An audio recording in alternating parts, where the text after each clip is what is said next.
Good morning বন্ধুরা, সবাই কেমন আছো? আশা করি সবাই খুব ভালো আছে। আমরাও খুব ভালো আছি।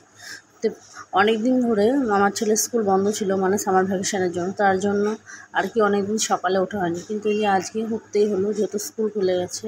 এই জন্য ঘুম থেকে উঠে প্রথমে বসিয়ে দিলাম ভাত, কারণ ও সকালে ভাত খেয়ে স্কুলে যায়। তারপরে এই যে অনেক দিন পর স্কুলের ড্রেস বের করে রাখলাম, কারণ আর স্কুলের সময় খুব আগিয়ে দিয়েছে, তার জন্য উঠতে হচ্ছে অনেক তাড়াতাড়ি। এখন প্রায় ভোর 5:30 বাজে। ওকে ওই যে ঘুম থেকে তুললাম, ডাকতে হয় না, একবার বললেই উঠে যায়। তারপরে যে রান্না হয়ে গেছে, ওকে দিয়ে দিলাম ভাত, কারণ ও ভাত খেয়ে স্কুলে যাবে। আর প্রত্যেক দিনের মতো নয়, শুধু সিদ্ধ ভাত খেয়ে স্কুলে যায়। তারপর স্কুলে যাওয়ার জন্য যে রেডি হয়ে গেল। আর অনেক দিন পর যেহেতু স্কুল খুললো, প্রায় 15 দিন পর, সেই জন্য অভ্যাসটা নষ্ট হয়ে গেছে।